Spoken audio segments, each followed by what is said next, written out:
नमस्कार। आज के लिए हम एक रीडिंग करने वाले हैं, ये देखने के लिए कि जनरल एनर्जीज अभी आपके पार्टनर की कैसी हैं, आपकी कैसी हैं, इस रिलेशनशिप की कैसी हैं। तो देखते हैं जो भी गाइडेंस या मैसेजेस निकल के आएंगे कलेक्टिव के लिए है। तो इस रीडिंग को आप ध्यान से देखिए। जिस पर्सन के लिए आप पूछना चाह रहे हैं उससे रिलेटेड कोई ना कोई मैसेज आपको ज़रूर मिलेगा, और यदि ना मिले तो ज़रूरी नहीं है कि आप हर चीज़ को अपने ऊपर अप्लाई करने की कोशिश करें। आप मेरी कोई और रीडिंग भी देख सकते हैं। पर्सनल रीडिंग कराना चाहते हैं तो उसके लिए आप मुझसे कांटेक्ट कर सकते हैं, मैसेज कर सकते हैं और मुझसे कनेक्ट हो सकते हैं। मेरे वीडियोस के अंदर मेरा नंबर भी रहता है, तो आप मुझसे कांटेक्ट कर सकते हैं। हमने कार्ड्स को कर लिया है शफल। अब हम डेक को डिवाइड करेंगे 3 पार्ट्स में और हम जानने की कोशिश करेंगे आपकी रीडिंग के बारे में। Okay, alright. सबसे पहला जो मैसेज है देख लेते हैं कि अभी इस समय आपके पार्टनर की एनर्जी किस तरह की हुई भी है। Overall we have disconnect and boredom. Number 4 का ये कार्ड निकल के आया है, जिसके अंदर की ये जो पर्सन है, ये जिस भी जगह पर है, ये काफ़ी डिससेटिस्फाइड हैं, काफ़ी डिसकनेक्टेड हैं लोगों से। इवन मैं तो कहूँगी खुद से भी ये अभी काफ़ी डिसकनेक्टेड हैं, जिसकी वजह से ये हो सकता है आपसे उस तरीके से बात भी ना कर रहे हों जिस तरीके से ये जनरली आपसे बातें करते हों। इनके मन में एक्चुअली स्पिरिचुअल यूनियन को लेकर के काफ़ी चीज़ें चल रही हैं। हो सकता है पिछले 4 महीनों के अंदर या फिर अप्रैल का महीना ऐसा रहा हो जिसके अंदर काफ़ी कुछ इन्होंने अनुभव किया है, महसूस किया है, और उसके चलते अप्रैल के बाद से इनको ये रियलाइज़ हुआ हो कि ये जो इस रिश्ते में चाह रहे हैं उसके लिए इनको क्या करना चाहिए। यूनियन चाह रहे हैं आपके साथ में। बेस चक्रा, इनका बेस चक्रा जो है या तो एक्टिवेट हो रहा है या फिर ब्लॉक्ड है। दोनों ही सूरतों में क्या होता है, यदि एक्टिव है तो इनके अंदर ये बोर्डम नहीं रहना चाहिए, ये कन्फ्लिक्टेड एनर्जी नहीं रहनी चाहिए, क्योंकि ये कार्ड इतना फुल ऑफ एनर्जी है, फुल ऑफ हीलिंग है। वहीं कहीं ना कहीं ये जो पहला चक्र जिसे हम रूट चक्र कहते हैं, जो कि हमारी फाइनेंशियल स्टेबिलिटी की बात करता है, या जिसको हम अगर हमारे शरीर के हिसाब से देखें तो हमारे जो फाउंडेशन होती है, यानी कि पैर जो होते हैं, जब इंसान का पैर मजबूत होता है तो वो अपने लिए भी निर्णय ले पाता है और अपने साथ जुड़े हुए लोगों के लिए भी निर्णय ले पाता है। कहीं ना कहीं इस व्यक्ति का ये बेस चक्र बैलेंस्ड नहीं लग रहा है, जिसकी वजह से ये काफ़ी प्रॉब्लम्स फेस कर रहे हैं, या फिर आप दोनों ही प्रॉब्लम्स फेस कर रहे हैं। तो इनकी एनर्जी तो ये आ गई है। चलिए देख लेते हैं आपकी एनर्जी इस समय क्या हो रही है, आप क्या सोच रहे हैं।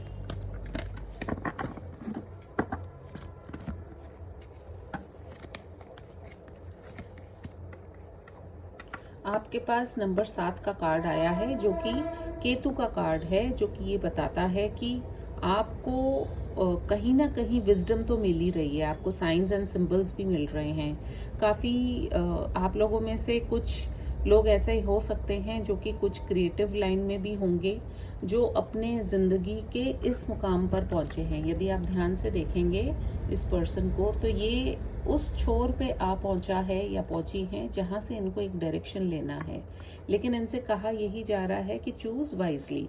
नंबर 7 का कार्ड आया है, तो ये भी हो सकता है कि जुलाई का महीना आप लोगों के लिए काफ़ी बेनिफिशियल हो, या फिर उसके अंदर आपको एक निर्णय लेना पड़े।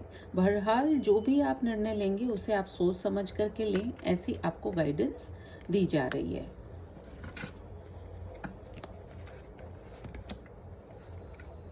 Then we have number 4, firm foundation and achievements. कहीं ना कहीं अगेन 4 ऑफ वॉन्ड्स का ये कार्ड है। आप अपने जीवन में बहुत कुछ चाह रहे हैं। 4 एंड 7, राहु एंड केतु, हो सकता है आपके बर्थ प्लैनेट के अंदर इनका बहुत इंपॉर्टेंट रोल हो। कहीं ना कहीं जब ये कंप्लीट होते हैं तभी एक क्लियर, जिसको कि हम कह सकते हैं एक आकृति बनती है। अदरवाइज राहु सिर्फ दिमाग ही दिमाग है, उसका धड़ नहीं होता, और केतु जो है उसका सिर्फ धड़ होता है, दिल से सोचता है। यानी दिल और दिमाग जब तक दोनों बैलेंस नहीं होंगे चीज़ें हो नहीं पाएंगी। लेकिन कहीं ना कहीं अथॉरिटी का कार्ड भी आया है। आप जो है इस समय अपनी अथॉरिटेटिव पावर में भी हैं।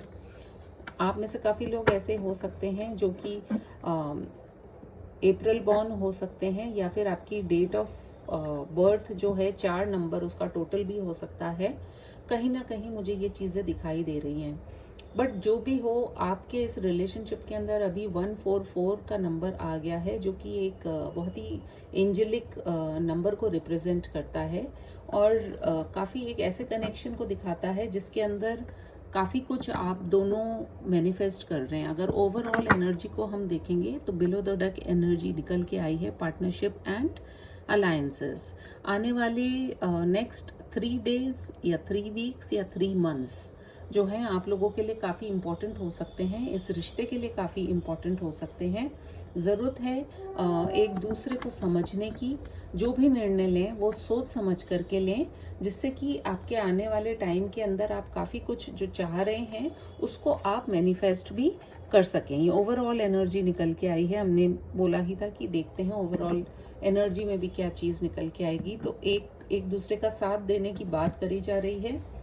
देख लेते हैं एंजल्स आपको इस समय क्या गाइडेंस देना चाह रही हैं। ये मेरे एंजल कार्ड्स हैं और बहुत ही क्यूट सा डेक है। देख लेते हैं इसके अंदर हमें क्या मैसेज निकल के आता है। चलिए, मैसेज जो है वो निकल के आया है सपोर्ट। कहीं ना कहीं 4 नंबर काफ़ी स्ट्रांग है, जैसा कि मैंने अभी कहा ही है आपको। एंड आपको जो है एंजल्स का सपोर्ट मिल रहा है, या फिर आप दोनों एक दूसरे का सपोर्ट करें, ऐसा आप दोनों से कहा भी जा रहा है। तो जो भी सिचुएशन हो उसके अंदर आपको पॉजिटिव रहना है। बिलो द डेक एनर्जी निकल के आई है, फेथ का नंबर है 2323। हो सकता है ये नंबर्स भी आपको काफ़ी दिखाई दे रहे हों 2 की सीरीज में या 3 की सीरीज में, एंड इवन 4। और कहीं ना कहीं यहाँ पर हमारे पास में एंजल नंबर आ भी चुका है 144, जो कि यही बता रहा है कि आप दोनों को एक दूसरे के लिए काफ़ी पॉजिटिव सोच रखनी पड़ेगी। दिमाग बहुत कुछ कहेगा, लेकिन दिल से भी सोचना है, दिमाग से भी सोचना है, लेकिन दिल की जगह पर दिल से सोचिए, दिमाग की जगह पर दिमाग से सोचिए। इसलिए एक बैलेंस की बात करी जा रही है। आप दोनों को बैलेंस में आने की बहुत ज़रूरत है।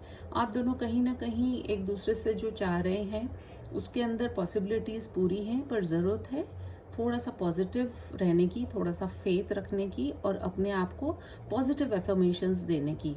कई बार जब हम अपनी ज़िंदगी में कुछ चाह रहे होते हैं, उसके लिए हम कहते हैं ना, एक जुनून चाहिए होता है।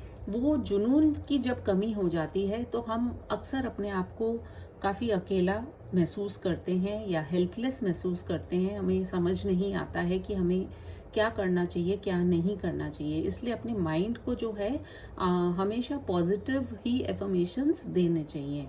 और पॉजिटिव एफर्मेशंस के लिए बहुत सारे आपको ऑनलाइन गूगल से एफर्मेशंस भी मिल जाएंगे, आप उसको देख सकते हैं। जो आपको बेस्ट लगे उसको आपको बोलना है रेगुलरली। यदि आप 21 दिन तक रोज कम से कम भी 45 टाइम्स आप चीज़ों को बोलते हैं, तो यू विल फाइंड कि कहीं ना कहीं आप जो है अपने लाइफ में जो चाह रहे हैं वो चीज़ें भी होती चली जाएंगी। अगर ये रीडिंग पसंद आई हो तो please do like, comment, share and subscribe to my channel. मैं मिलूंगी फिर से किसी और रीडिंग में। तब तक के लिए टेक केयर, बाय बाय।